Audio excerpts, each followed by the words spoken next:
ክርስቶስ ተንሥአ እሙታን በዐቢይ ኃይል ወሥልጣን አሰሮ ለሰይጣን አግዓዞን ለአዳም ሰላም እምይእዜሰ ኮነ ፍስሐ ወሰላም። እንዴት ናችሁ ተወዳጆች? እኔ በጣም ደህና ነኝ። እግዚአብሔር የተመሰገነ ይሁን። ቅዱስ ገብርኤል ጤና ይስጥልን። ከየት ነው?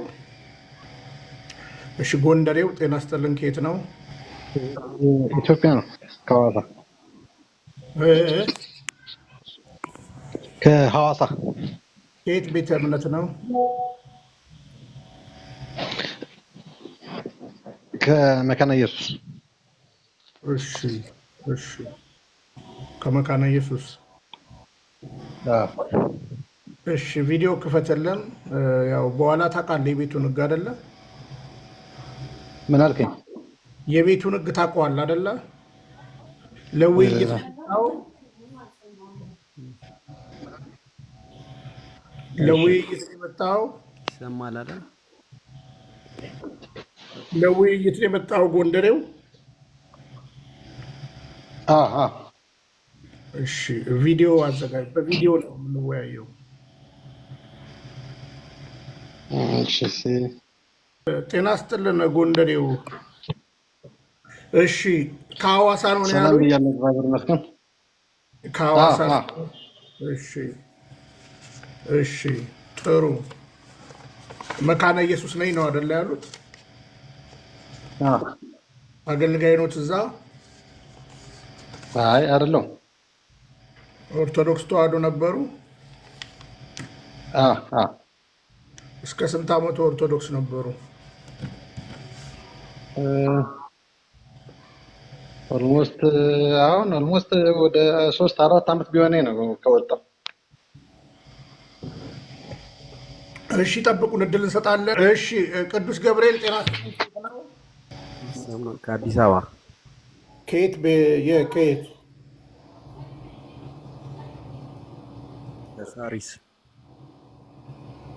ከሳሪስ አካባቢ ሚዩት ያድርጉ። እሺ የሕክምና ባለሙያ ኖት? ማን ልበል ስሞትን? ይቅርታ ጎንደሬው። ጴጥሮስ። የሕክምና ባለሙያ ኖት? ዶክተር ኖት? ዶክተር ጴጥሮስ? አይ አይደለሁም። ላብራቶሪ በላብራቶሪ ባለሙያ ነው። ላብራቶሪ። እሺ እሺ እሺ፣ ጠብቁን እንግዲህ እናስተናግዶታለን። ሚዩት ያደርጉልኝ። እሺ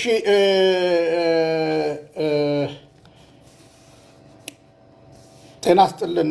እንግዲህ ወንድማችን ጴጥሮስ አሁን ቪዲዮ መክፈት ይችላሉ። ጥቂት ደቂቃ ወደ እርሶ ከመጣው በኋላ እንግዲህ ግዴታ ተገቢ መልሶች እየመለስኩ መሄድ አለብኝ ብዬ ስለማስብ ነው። በመጀመሪያ እርሶን ለማስተናገድ ሞክራለሁ። እሺ 1-3 ዓመት ነው የሆነኝ አሉ ከቅድስት ቤተ ክርስቲያን ወደ ፕሮቴስታንት ከሄዱ። ሚውቶትን ያንሱት።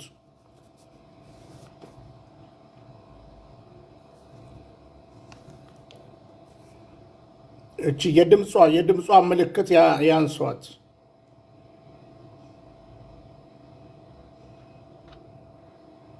አንስቻለሁ። እሺ አንድ ቦታ ላይ ቢሆኑልኝ ጥሩ ነው። እሺ ኦርቶዶክስ ተዋህዶ ነበርኩ 1-3 ዓመት ሆነኝ ወደ ፕሮቴስታንት ከሄድኩኝ ብለውናል። የኦርቶዶክስ ተዋህዶን ቤተክርስቲያን ትምህርት ያውቁ ነበረ? አውቃለሁ። ቤዚክ ዶክትሪኗን ያውቁታል? ምን አልከኝ? የኢትዮጵያ ኦርቶዶክስ ቤተክርስቲያን አዕማደ ምስጢራት ተብለው የሚጠሩትን ትምህርቶች ያውቋቸዋል?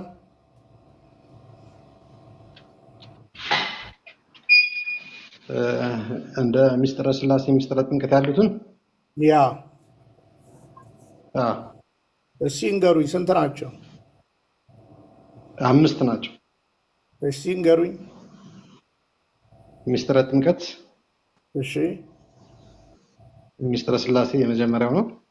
እሺ ምስጢረ ቁርባን፣ እሺ ምስጢረ ትንሣኤ፣ እሺ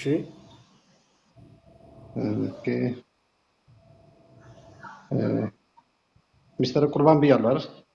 ምስጢረ ቁርባን። እሺ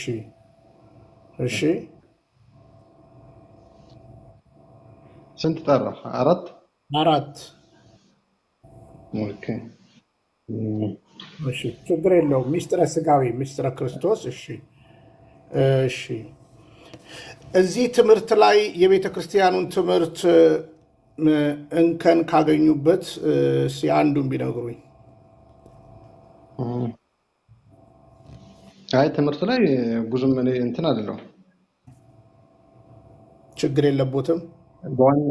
ችግር የለውም። በዋናነት ግን ምንድን ነው ስለ ሰማዕቱ ጊዮርጊስ ያለውን ነገር እና አንዳንድ ስለ አማላጅነት ያለውን ነገር ነው ልዩነት የመጣ። ስለዚህ ከቅድስት ቤተ ክርስቲያን የወጡት በቅዱስ ጊዮርጊስ ጉዳይና ስለ አማላጅ።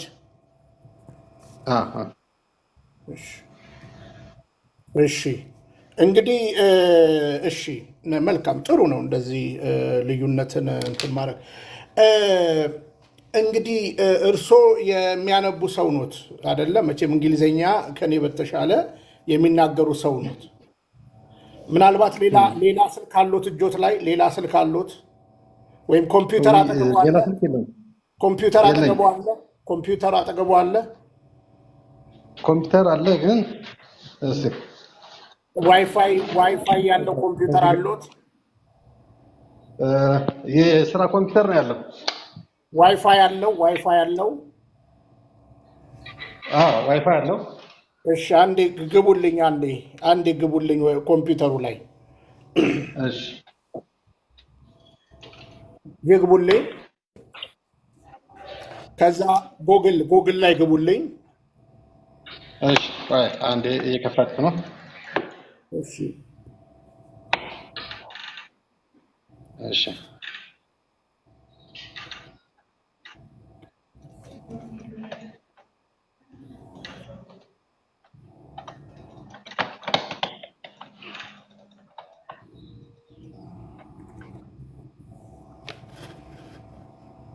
ጎግል ላይ ነው። አዎ እሺ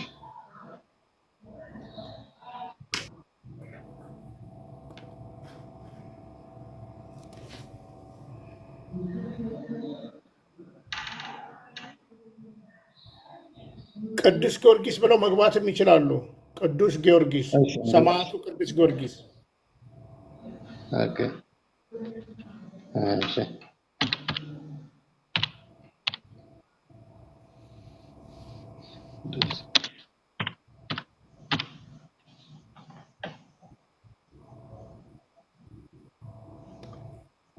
እሺ ከዛስ መጣሎት?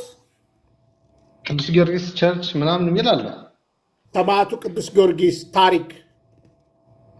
እሺ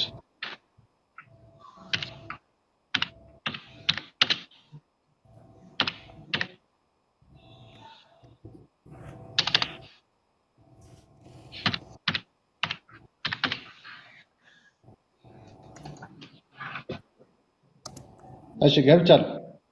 ምን አገኙ?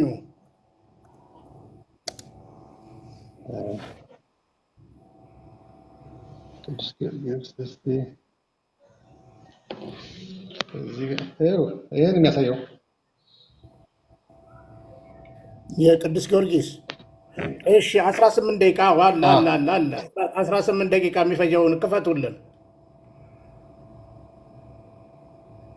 እሺ 18 ደቂቃ ያለ የለም? እሺ የለም እዚህ ጋር። እሺ 55 22 ደቂቃ አለ። የቅዱስ ጊዮርጊስ ታሪክ አይደለ? ይከፍቱልናል። እሺስ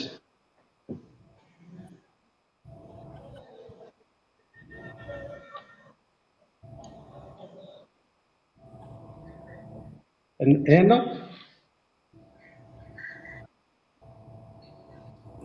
እሺ እሱ በእንትን ትረካውን ይክፈቱልን። የሰማዕቱ የቅዱስ ጊዮርጊስ የህይወት ታሪክ እርስዎ ግን ስለ ቅዱስ ጊዮርጊስ ምንም ነገር በነገራችን ላይ እንደዚያው ከሳቸው ጋር የማደርገው ሌሎችም ፕሮቴስታንቶች እንዲማሩ ስለምፈልግ ነው፣ እንዲያዩ ስለምፈልግ ነው። በዓለም አቀፋዊ ደረጃ የቅዱስ ጊዮርጊስ ታሪክ የኢትዮጵያ ኦርቶዶክስ ብቻ በዓለም አቀፍ ደረጃ የሚታወቅ ታሪክ ነው እና እንደው በቅንነት እንዲያዩት ስለፈለግኩ ነው። ታሪክ ከዛ ለአቶ ወንጌል እንኳን ደህና መጡ። ምን አልከኝ? እንኳን ደህና ጠበቅከኝ ፍቅረ ኢየሱስ። ሁላችሁንም ሰላም ብያለሁ። እሺ አንድ ነገር እያሳየው ስላለ ነው። እሺ ቅዱስ ጊዮርጊስ ዓለም አቀፋዊ ኢንተርናሽናል ሴንት ነው። አዎ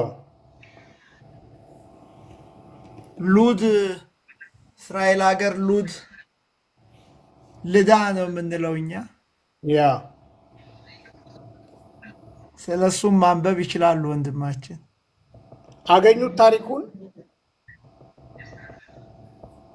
እስካሁን አላገኘሁትም። እሺ በትዕግስት ከኔ ልክፈትሎት። እንደው ታሪኩን ያውቁታል? የቅዱስ ጊዮርጊስን ታሪኩን ያውቁታል? እስኪ ክፈትልኝና። አይ እንደው እርሶ ያውቁታል? በተወሰነ መንገድ አውቀዋለሁ። እሺ ይንገሩኝ።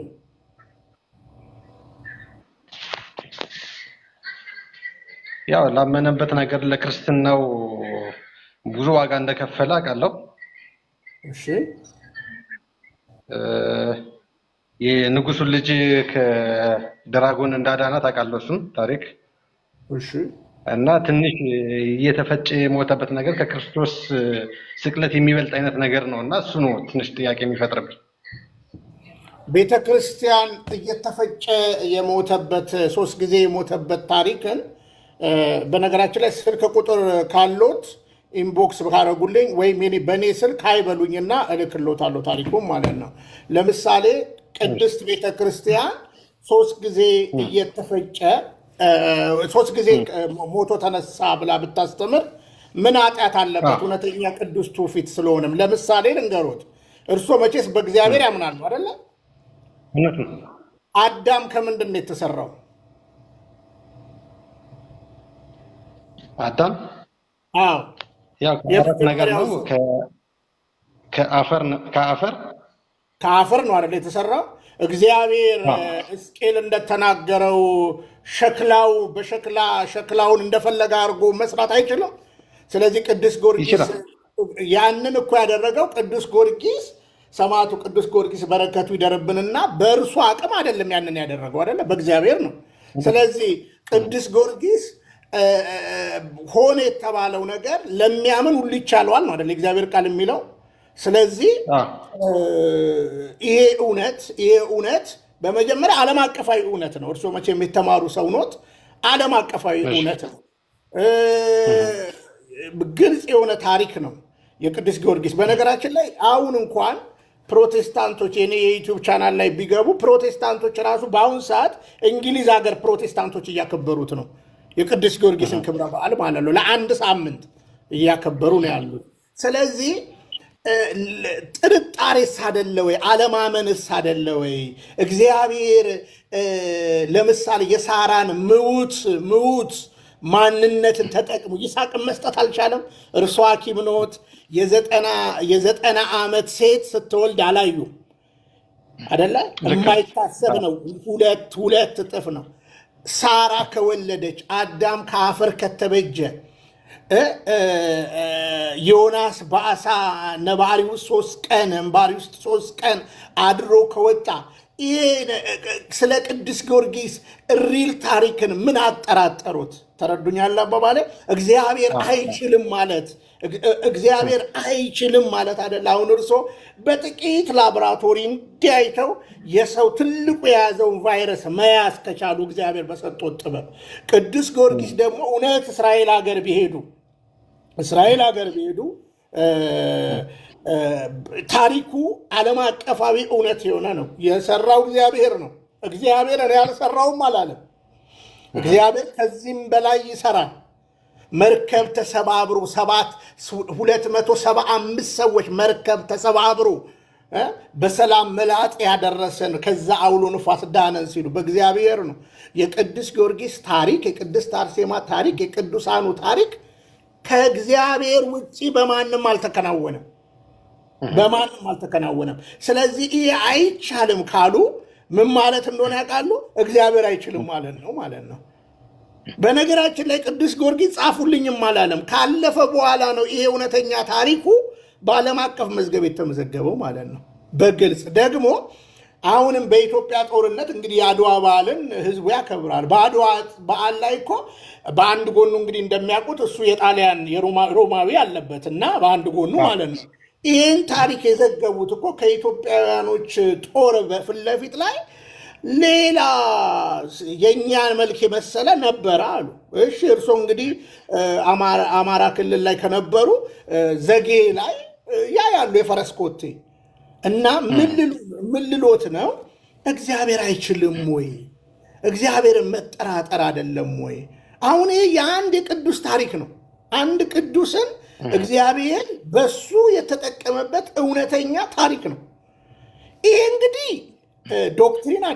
ዶክትሪን አይደለም በነገራችን ላይ ምክንያቱም መጽሐፍ ቅዱሳችንን ስናጠና እነዚህን የሚያህሉ የእምነት አባቶች በዙሪያችን ካሉልን በቶሎ የሚከበንን ስለ ጌታ ለመጨከን ሰማዕትነትን መድፈር እግዚአብሔር አብሮን እንዳለ ለማሳየት የሚደረግ ነው እና እኔ የቅዱስ ጊዮርጊስ የሰማዕቱ በረከት ይደርብኝና ምንም ኮንፍሊክት አልፈጠረብኝም።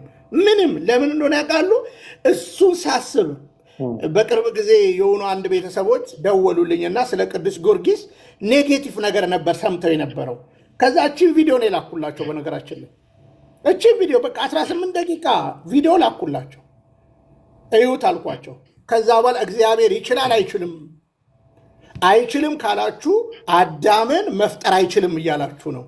ሔዋንን መቼም በእርሶ ሕክምና አጥንት ከዚህ ጋር ተወስዶ ሰው አይሆንም እና መጠራጠር አይደለም ወይ? እና ሪል ታሪኩን በዓለም አቀፍ ደረጃ ቢዳስሱት ክብሩ ለእግዚአብሔር ይሁን።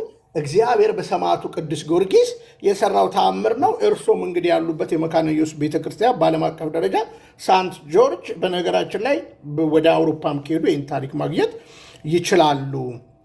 ይችላሉ ብዬ ነው ማምነውና ጥርጣሬ ነው። አሁን ለምሳሌ አንድ ሰው አይችልም፣ አሁን ቅዱስ ጊዮርጊስ እንዲህ ሊሆን አይችልም ከሆነ በመጀመሪያ ደረጃ ይሄ ዓለም አቀፋዊ ታሪክ ነው።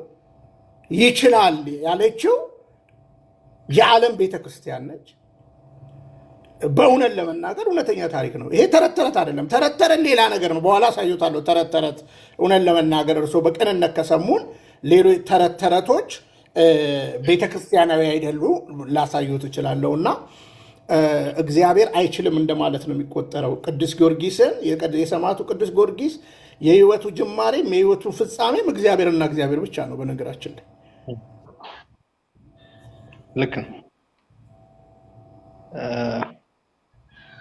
ግን እንድጠራጠር የሚያደርገኝ ነገር አንድ ነገር ምን አለ መሰለህ? አሁን ለምሳሌ ስለ ቅዱስ ጊዮርጊስ ስታስብ መጽሐፍ ቅዱስ ውስጥ ከተቀመጡት ሰዎች የበለጠ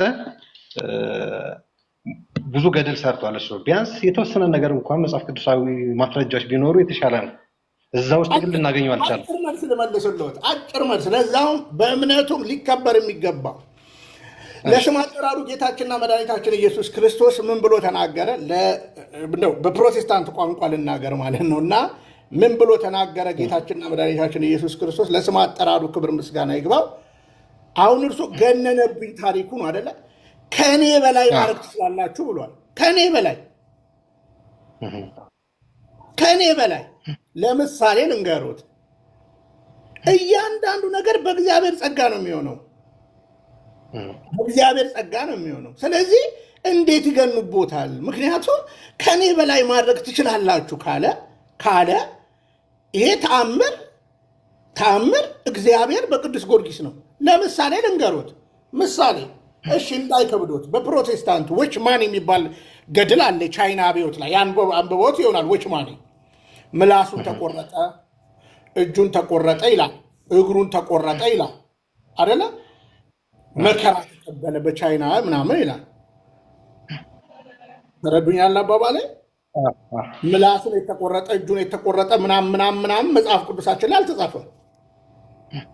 የቅዱሳኑ የሐዋርያቱ እንኳን አሟሟት አልተጻፈም በመጽሐፍ ቅዱሳችን ላይ አልተጻፈም። በነገራችን ላይ የተጻፈው የአንድ ደቀ መዝሙርና የአንድ ሐዋርያ ተጽፏል። ያዕቆብ ሐዋርያ ስራ ላይ በግልጽ አማርኛ ምዕራፍ 12 ላይ ያዕቆብን ሄሮድስ ቀላው ይላል። የሐዋርያ ስራ ምዕራፍ 7 ላይ እስጢፋኖስን በድንጋይ ወግረው ገደሉት ይላል። የሌሎቹ ሐዋርያት አሟሟት አልተጻፈም። ያንድን ያገኘ ነው በቅዱስ ትውፊት ነው። በቅዱስ ትውፊት ነው ያንን ያገኘ ነው። ስለዚህ እግዚአብሔር አይችልም። ከኔ በላይ እኮ ያው ጌታ በቃል መጣሁበት ራሱ ጌታ ከኔ በላይ ልታደርጉ ትችላላችሁ አለ። ለምሳሌ ሐዋርያው ቅዱስ ጴጥሮስ እኔ እንግዲህ በቅዱስ ትውፊት በግልጽ እንደሚታወቀው ፕሮቴስታንቱም ይሰብከዋል ይህን ስብከት። ክርስቶስ እንዲህ ተሰቀለ፣ እኔን ዘቅዝቃችሁ ስቀሉኝ አለ። አይገባኝም፣ ዘቅዝቃችሁ ስቀሉኝ አለ። በአንበሳ ተበሉ። ስለዚህ ተአምራቱ አያጠራጥረን እና እግዚአብሔር ከዚህ በላይ ማድረግ ይችላል። ለዛውም በቃ ሰማዕቱ ቅዱስ ጊዮርጊስ ይሄ ሁሉ የሆነው በእሱ አቅምና ጉልበት አይደለም፣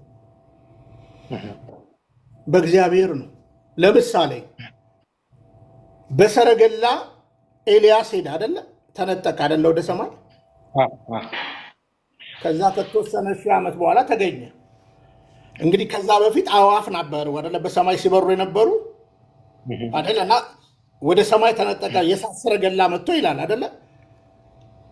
አሁን በአየር ላይ ብዙ አይሮፕላኖች ይሄዳሉ አይደለ? እንዴት እነ ጴጥሮስ በመርከብ እየሄዱ በአህያ በጀልባ እየሄዱ እንዴት በአየር ላይ ሄዱ ብለን አንጠይ። ለእግዚአብሔር የሚሳነው ነገር የለም። ስለዚህ ታምሩ ቢሆን መከራው ቢሆን እያንዳንዱ የቅዱስ ጊዮርጊስ ታሪክ ክብሩ በእውነት ተበድለዋል። እግዚአብሔር አይችልም ብለው በጥርጣሬ የሰማዕቱን በረከት ከማግኘት ርቀዋል። ምክንያቱም የጻድቃን መታሰቢያ ለዘላለም ነው ይላል። በጻድቁ ስም አንድ ብርጭቆ ብትሰጥ በሰማይ በረከት አለ ይላል መጽሐፍ ቅዱስ አይደለ? በጻድቁ ስም አንድ ብርጭቆ ጠጣ አለ ይላል። ስለዚህ የቅዱስ ጊዮርጊስ ታሪክን ገድሉን ባነበቡ ቁጥር እምነቶትን በእግዚአብሔር ላይ ያለውን መታመን ይጨምርልኛል እኔ እንጂ እንደ እግዚአብሔር እንደ ምናምን አልልም። ዘሴም ቅድስት አርሴማ ዘሴም ቅድስት በርባና ዘሴም በዓለም አቀፍ ደረጃ እና እግዚአብሔር ሲረዳው ጣሊያን ሀገር ካታኮምቦ የሚባል ቦታን ቢያዩ እስራኤል ሀገር ቦታ ቢጎበኙ እውነቴን ነው የምነግሮት፣ ለሰው የማይቻል ለእግዚአብሔር ይቻላል የክርስቶስ ኃይል። ለዚህ ነው በጸጋ ላይ ጸጋ ነው የሚለው መጽሐፍ ቅዱስ ማለት ነው። እና ምንም የሚያስደንቅ ነገር አይደለም ልሎት ነው ወንድሜ ጴጥሮስ። ምናልባት ወንጌል ደግሞ የሚጨምሩላቸው ካለ ይጨምሩላቸውና ሌላም ጥያቄ ያነሱታል፣ እሱንም እመልሳለሁ በረዳኝ አቅም እግዚአብሔር። እና እኔ እንደሚያውቁት 24 ዓመት ፕሮቴስታንት የነበርኩ ሰው ነኝ። እውነተኛ የክርስቶስ ቤተክርስቲያን ኦርቶዶክስ ተዋህዶ ነች ያለ ጥርጥር። ለዚህ ነው ከፕሮቴስታንት ወደ ኦርቶዶክስ የመጣሁት።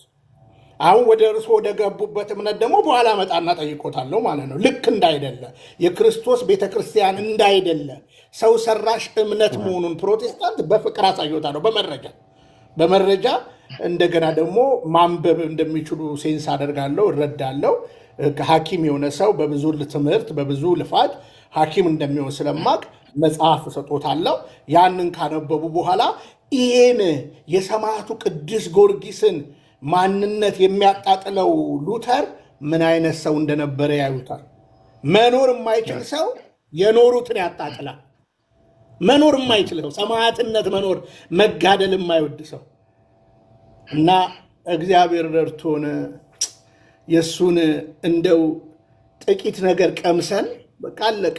ምንም ዓለም አቀፍ ሚዲያ እየተናገረ ያለው ነገር ነው። እና ጥቂት እንግዲህ ላከ ወንጌል እርሶም ሀገር ነበሩ መጡ ላከ አለሁኝ።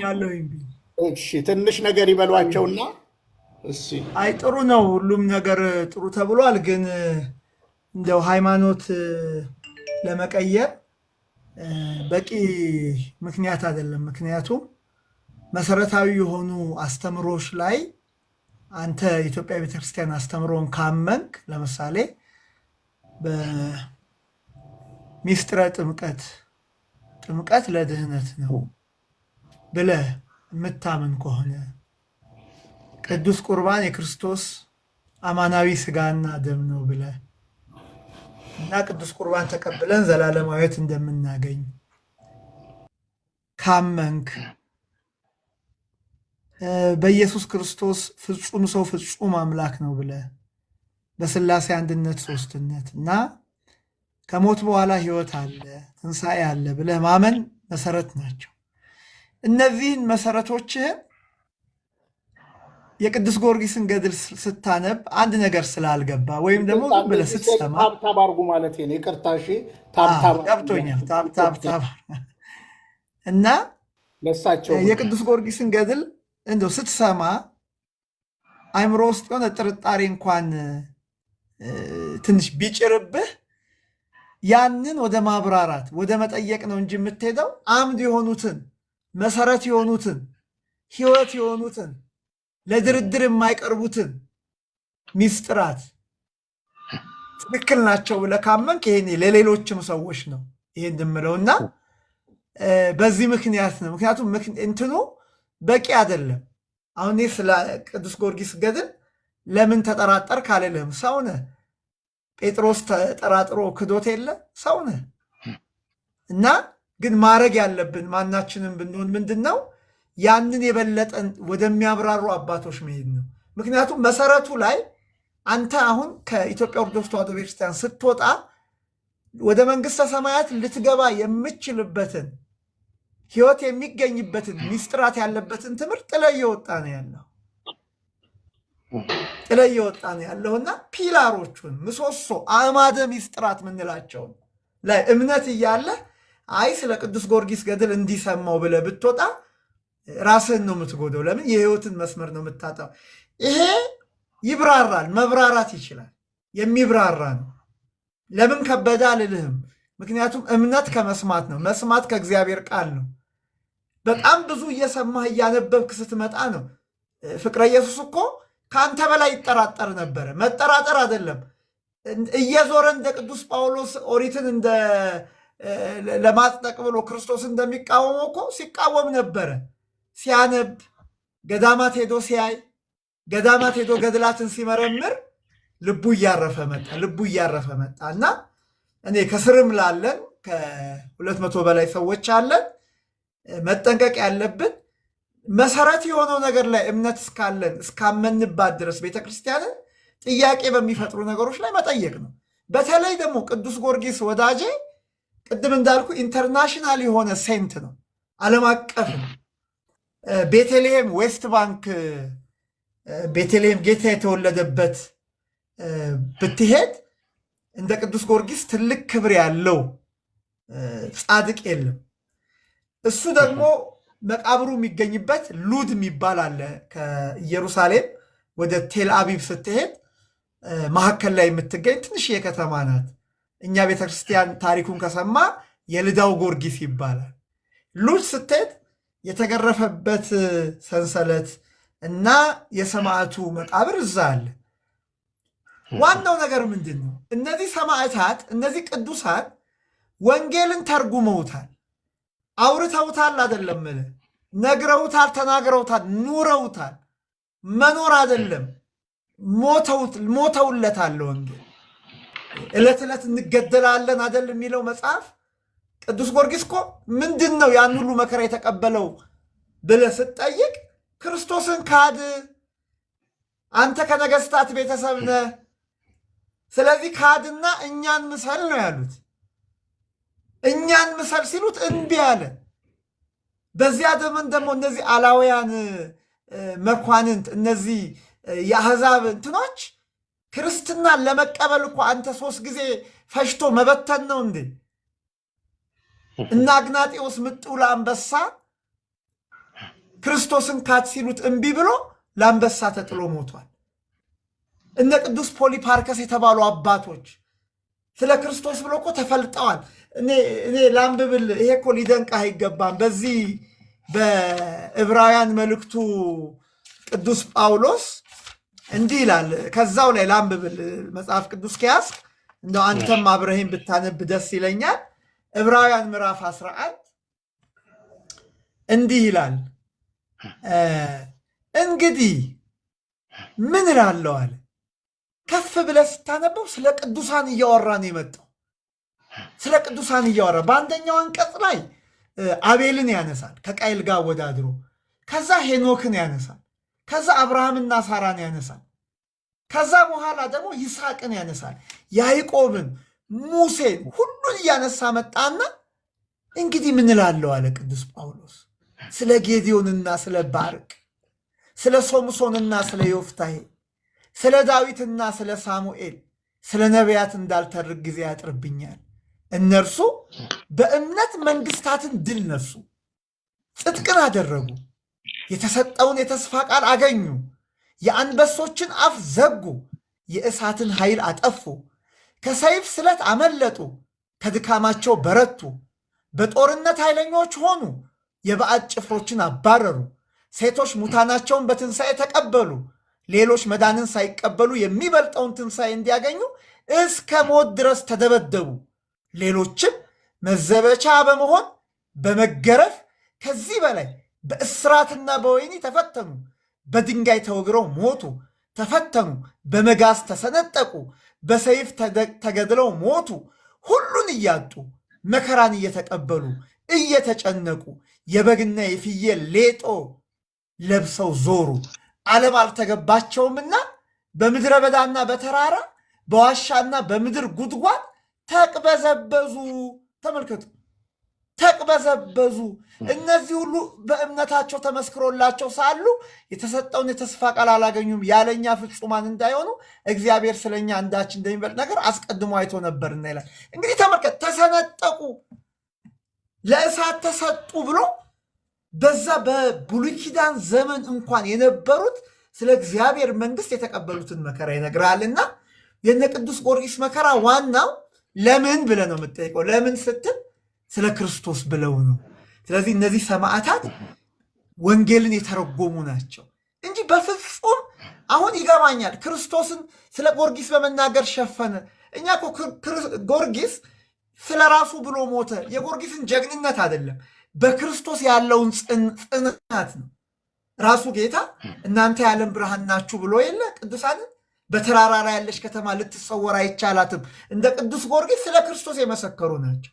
የሚገርምህ ከክርስቶስ ፍቅር የሚለየን ማን ነው እያሉ እየዘመሩ መከራ ነው፣ ሞት ነው፣ ረሃብ ነው፣ ችግር ነው፣ ጥም ነው እያሉ ሰይፍ ነው እያሉ እኮ በቃ ራሳቸው ለእሳት የሰጡ ናቸው። እና እኛ በቅዱስ ጊዮርጊስ ውስጥ ክርስቶስን እናየዋለን፣ እንጸናለን፣ እንበረታለን።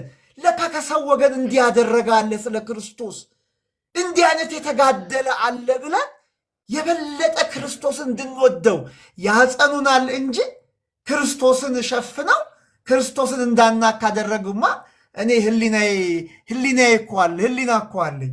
ለምን ክርስቶስን ወድ አርሴማን እናንሳት። ተመልከት፣ ቅድስት አርሴማ በቃ የማይሆን ሰው አላገባም ብላ ዋጋ ከፍላ ስለ ክርስትናዋ ልክ የአርሴማን ታሪክ ስንሰማ ውስጣችን ክርስቶስን ማክበር የሚለው ነገር ይበረታልና እነዚህ ክርስቶስን የምናይባቸው አጉሊ መነጽሮቻችን ናቸው። ያጎሉልናል፣ ኢየሱስን ያጎሉልናል። የእስጢፋኖስ ታሪክ ያጎላልናል። ተመልከት፣ የቅዱስ ጊዮርጊስ ታሪክ አጉሊን ያጎላልናል። አንተ በማይክሮስኮፕ ውስጥ አደለ ባክቴሪያዎቹ ጎልተው የሚታዩ። እኔ ድሮ ሰርቻለሁ ፍቅረ ኢየሱስ 1-4 ዓመት። መጀመሪያ የተማርኩት እኮ ላብራቶሪ ቴክኒሻን ነው ጅማ ዩኒቨርሲቲ እና አሁን ላብራቶሪውን ከጀርባ ሳየው ብዙ ነገር ትዝ እያለኝ ነው። እና ምን ልልህ ነው ማይክሮስኮፑ ላይ ስናይ እንግዲህ ከስር ባክቴሪያ የምንላቸው ነገሮች ጎልተው ይታዩናል አደለ? እነዚህ ቅዱሳን ልክ እንደዛ አጉልተው የሚያሳዩን በቃ ክርስቶስን አጉልተውና እኛም እንድንበረታ በቃ እንድንበረታ እንድንጎብዝ እንድንጥር ያደርጉናል። አቡነ ተክለ ሃይማኖት እኮ ጸሎታቸው ነው። በቃ ጸሎት ሰው እንዲህ ጸልያል እንላለን። ሰው እንዲህ በረታል፣ ሰው እንዲህ ጎብዛል ለክርስቶስ ብሎ ነው የምንለውና ወንድማችን እነዚህ መልስ አላቸው። ግን በአዕማደ ምስጢር ላይ በምስጢረ ሥላሴ፣ በምስጢረ ሥጋዌ፣ በምስጢረ ቁርባን፣ በምስጢረ ጥምቀት፣ በምስጢረ ትንሣኤ ሙታን ላይ ያለህንም እምነት መፈተሽ ያስፈልጋል። ስልክ ብንቀያየር የግድ በዚህ በቲክቶክ ብቻ አይደለም፣ እዚህ ኢትዮጵያም ካለህ እየተማማርን የቀደመ እምነትህ ምን ይመስላል የሚለውን በደንብ መነጋገር እንችላለንና ያነሳቸው ጥያቄዎች የበለጠ ክርስቶስን እንድናይ የሚያጎሉልን ናቸው። እግዚአብሔር ይስጥልን። ፍቅረ ኢየሱስ ቃሌት ያሰማልን። ለአከ ወንጌል ምናልባት ወንድሜ ጴጥሮስ ጥቂት በዓለም አቀፍ ዳሰሳ እኔ እንግዲህ ስለ ቅዱስ ጊዮርጊስ በነገራችን ላይ ጆርጂያ በአደባባዩ ላይ ነው የወርቅ የእሱ ሐውልት ያለው በነገራችን ላይ ሲላሳይ ምናልባት ፕሮቴስታንቱ ጭምር እንዴት እንደሚቀበል ያው ለሌሎቻችሁም ፕሊስ ሼር አድርጉ። መምህር ሚካኤል ይግቡ እና ላሳየ እኔ ራሴን ከፍ ላደርግና ለጥቂት ላሳየ አንድ 3 ቪዲዮ ብቻ ስለ ቅዱስ ጊዮርጊስ ሰማዕቱ ቅዱስ ጊዮርጊስ በዓለም አቀፍ ይሄ እንግዲህ በሩሲያ ነው። በሩሲያ ከ21 በላይ የመታሰቢያ ሐውልቶች ስለ ክብሩ ቆመውለታል። ደሴም በጆርጂያ በነገራችን ላይ ጆርጂያም እንደዚሁ ሌሎች በዓለማት ደረጃ በእንግሊዝ እናነሳለን እና ለምሳሌ ሚያዝያ 28 በመላው ሩሲያ የቅዱስ ጊዮርጊስ በዓለ ዕረፍት እየተከበረ ይገኛል። ሚያዝያ 28 ይኸው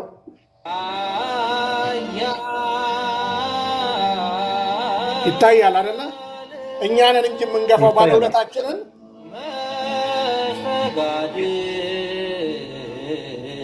በዓለም አቀፍ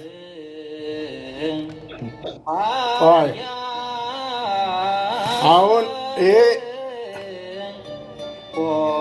እሺ፣ ሌላ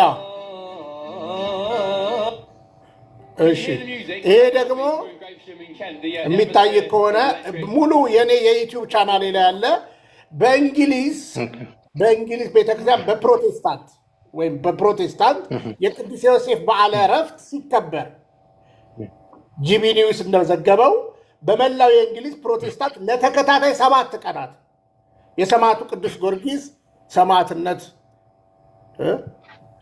ሰማዕትነቱ ይከበራል። ይኸው I've been asked a couple of times, do I work for the Red Cross? Right, happy St George's Day to you. It's a time when England proudly celebrates its legendary behaviour. Except we don't, which is why እኔ ላይ ያገኙታል። አንድ ሌላ ልጨምርሎትና ስለ ሰማዕቱ ቅዱስ ጊዮርጊስ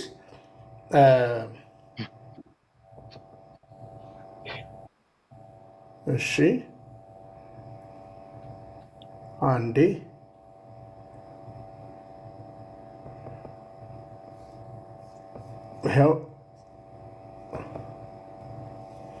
St George's Day 2024. Hundreds of school children take to the streets as crowds gather for parades and graves and ፈረስ ዝም ብሎ brass bands and even a fire breathing. ስለ ፈረስ ወንድሜ ጴጥሮስ ብዙ ብናጠና ብዙ ነገር እንላለን እና ዓለም አቀፋዊ እውነቶችን ነው።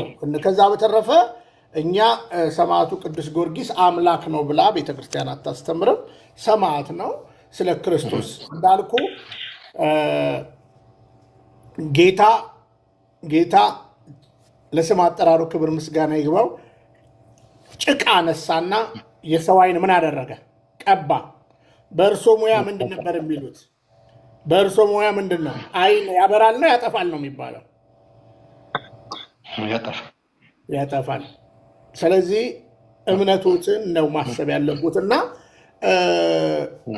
ቅዱሳኑ ያበራሉ። በነገራችን ላይ እሱ የዓለም ብርሃን ነው። ይሄ ባህሪው ነው። በነገራችን ላይ እኛ ደግሞ በጸጋው እነሱ ደግሞ በጸጋው እናንተ የዓለም ብርሃን ናችሁ ብሎን አይደለ? በጸጋው ነው። እሱ ግን ብርሃንነቱ ባህሪው ነው በነገራችን ላይ እና ምንም እንትን የለም። እንደው አንዳንዶች ያው ቤተክርስቲያን የማትለውን ስለሚሉ ነው እንጂ ምንም አይነት በነገራችን ላይ ቅዱስ ጊዮርጊስም ያክል ሰማዕት ንቆ ምንም ነገር ክትፎ እየበላ እያውደለደለ እንደኔ ሰማዕት የለም የሚል ሰባኪ በበዛበት ቆም ብሎ ማሰብ ነው ብዬ አስባለሁ።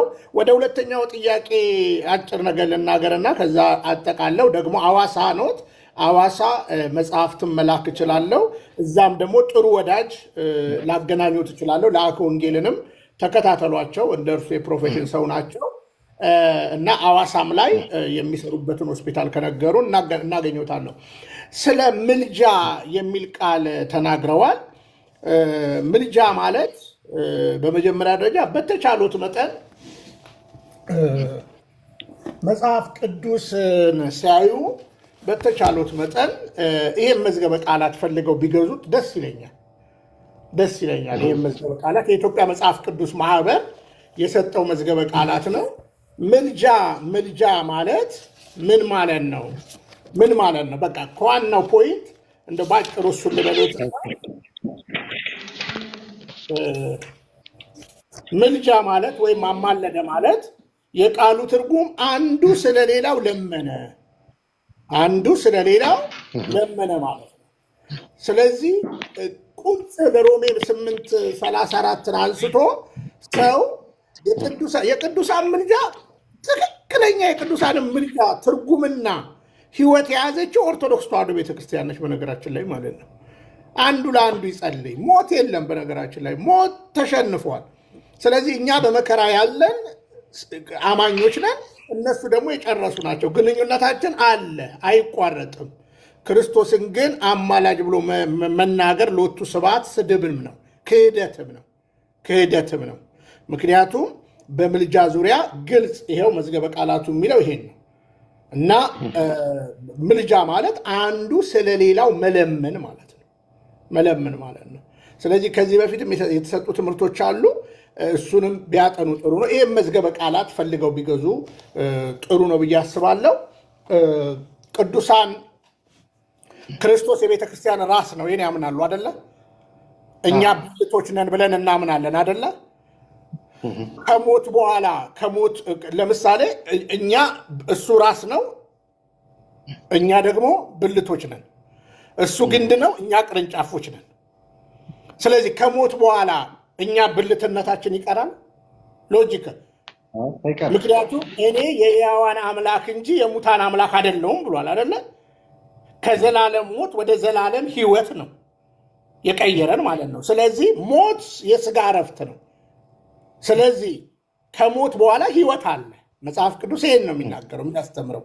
ስለዚህ የሕያዋን አምላክ ከሆነ ክርስቶስ የሕያዋን አምላክ ነው ብለን ካሰብንና ካመንን የቅዱሳን ምልጃ በግልጽ አማርኛ ስራቸው ይከተላቸዋል። የራእይ መጽሐፍ የቅዱሳን ምልጃ ግልጽ ትምህርት በመጽሐፍ ቅዱስ አለና የቅዱሳን ምልጃ መጽሐፍ ቅዱሳዊ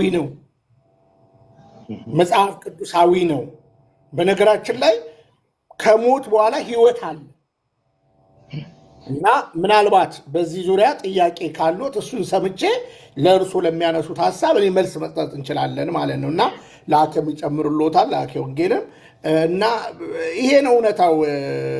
እንግዲህ ዶክተር ወይም ወንድማችን ጴጥሮስ ይቀጥሉ። ምልጃ በሚለው ነገር እኔ ብዙ ጊዜ የምረዳው ማስታረቅ ከሚለው ነው እና ኢየሱስ ክርስቶስ አዳምና ሔዋን ኃጢአት በሰሩበት ሰዓት ላይ አንድም ሰው የዘር ኃጢአት የሌለበት የለም። ስለዚህ እኛን ለማስታረቅ ከሰማይ ሰማይ ተወርዶ ነው እንግዲህ ያዳነን እና አስታራቂ የሚለውን ነገር ምንድነው በዛ መንገድ ነው።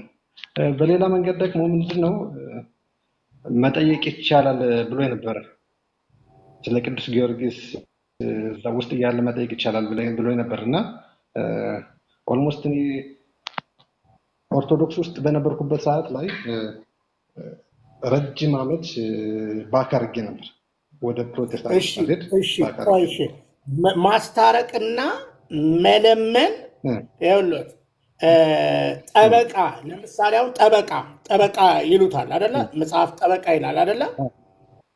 አሁን ጠበቃ ይዘው ያውቃሉ ወይም የጠበቃን ስራ ያውቁታል? የጠበቃ ያው ስለ እኔ የሚከራከር ነው።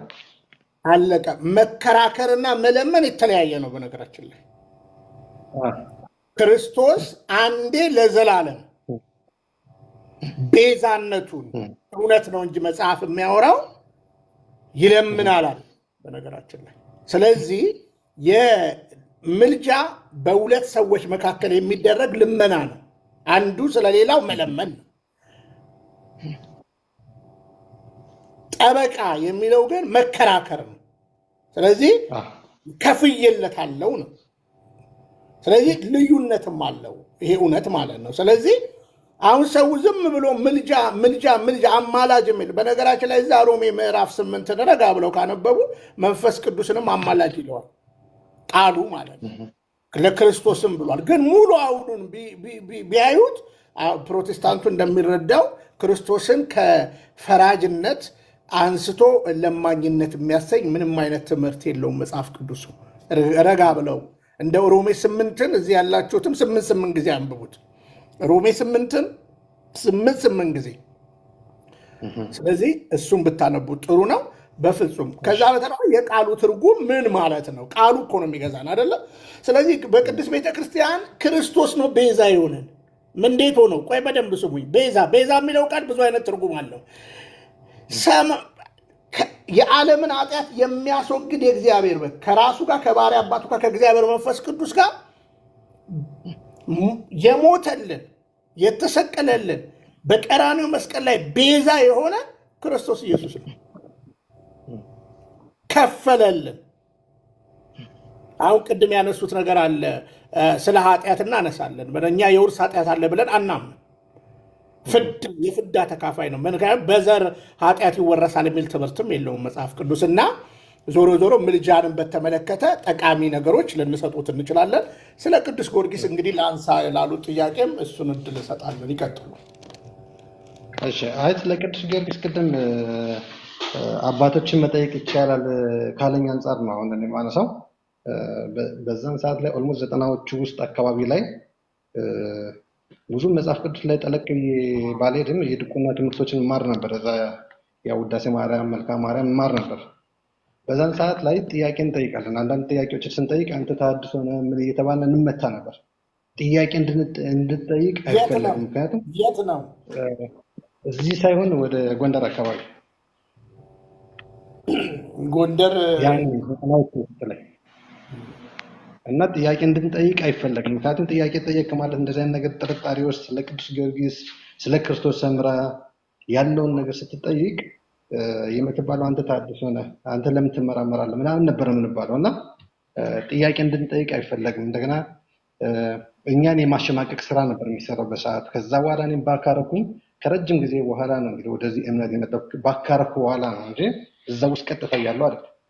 ያው ዞሮ ከቤተክርስቲያን ከወጣሁ በኋላ ቀጥታ ሽፍት አላደረግክም። ያው ባካረኩ ማለት ምንድነው ከቤተክርስቲያን ብዙ ጊዜ ወደ ትምህርት ዓለም እንትን አልኩኝ። በቃ ወደ ቤተክርስቲያንም መሄድ የሚባል ነገር አቆምኩ እና ከረጅም ጊዜ በኋላ እንግዲህ ወደዚህኛው መጣሁኝ እና እዛው እያለሁ ያው ጥያቄዎችን እንጠይቅ ነበር። እንግዲህ ወንድሜ ጴጥሮስ እንግዲህ እንደዚህ አይነት ነገሮች ለምሳሌ አንዳንድ ሰዎች ያው እንደሚታወቀው ጎንደር አካባቢ እንግዲህ ሰሜን ጎንደርም ከሆንክ ደቡብ ጎንደርም ከሆንክ የፕሮቴስታንቱ አገባብ የምንፍቅናው አገባብ በተለያየ ነገር አለ። ቤተክርስቲያን ሁሌ እንዲህ አይነት ነገር ያጋጥማታል። ስለዚህ የእናንተ ንግግር አንዳንድ ጊዜ ያው ውሏችሁ ምናልባት ኮምፓሽን ኢትዮጵያም ደርሶ ከነበረ የዶክተር ቤተ መንግስቱን ፕሮጀክት ፈረንጆቹ ደርሰው ከሆነ ደቡብ ጎንደር ከሆንክ ማለት ነው እና መሰል ነገሮች አሉ፣ መሰል ነገሮች ይታያሉ። ስለዚህ አንተ ለምሳሌ የቅዱስ ጊዮርጊስን ነገር እንግዲህ ወደ ትምህርት ዓለም ከሄድክ ቤተክርስቲያን ዓለም አቀፋዊት ነች፣ እውነት ለመናገር ማለት ነው። መመርመርና መጠየቅ ትችላለህ። እንግዲህ የማያውቁ አባት በዛ ጊዜ ዝም በል ምናምን ሊሉ ይችላሉ፣ ቤተክርስቲያንን ከመጠበቅ አንተን ከመጠበቅ አንጻር። ከዛ በተረፈ ወንድም አለም በግልጽ አማርኛ ልንገርህ፣ ያለ ስለ ዘላለም ህይወት ስለሆነ እያወራን ያለ ነው። ያለህበት እምነት አሁን ፕሮቴስታንት የዘላለም ህይወትን አያስገኝህም። እንዴት ብትለይ፣ ለምሳሌ ፕሮቴስታንት ያመነ በእምነት ብቻ የዘላለም ህይወት ይገኛል ብሎ ነው የሚያስተምረ ፕሮቴስታንት። እውነት ውሸት? እውነት እኔ አልቀበል እውነት ነው፣ ግን እኔ አልቀበል። ልክ አይደለም ማለት ነው። የተጠመቀስ በጣም ጥሩ። ስለዚህ አምስቱ ሶላ የሚባሉ ትምህርቶች የቤተ ክርስቲያን የእውነተኛ የክርስቶስ ቤተ ክርስቲያን ትምህርት አይደሉም።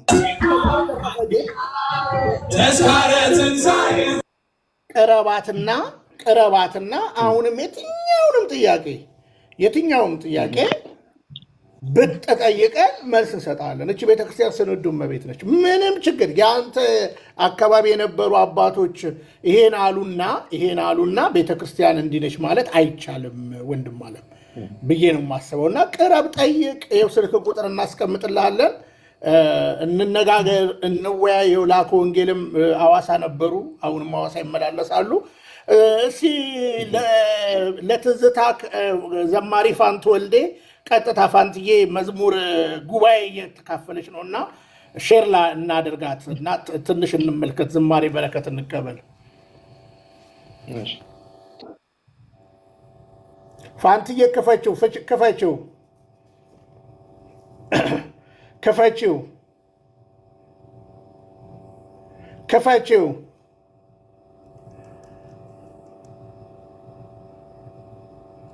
ድምፅ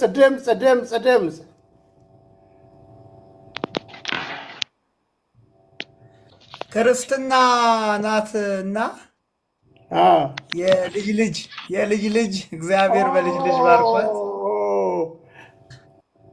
እግዚአብሔር። እና ፋንትዬ እባክሽ ድምፅ አይሰማም። ዛሬ ክርስትና በዓል እግዚአብሔርን እያመሰገኑ ነው። ከዛ ስለ ምልጃው እንቀጥላለን በኋላ። እንደው ድምፅ ብትከፍትልን። እሺ፣ ወይስ ደውልላት ዋትስአፕ ላይ። እሺ፣ እየደወልኩ ነው። የለውም በላት እንግዲህ።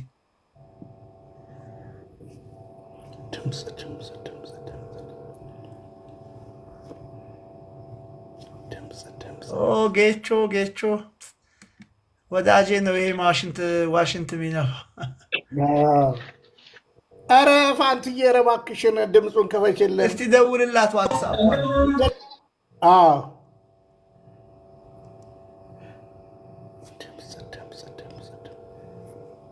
ተከፍቶ ነበረ።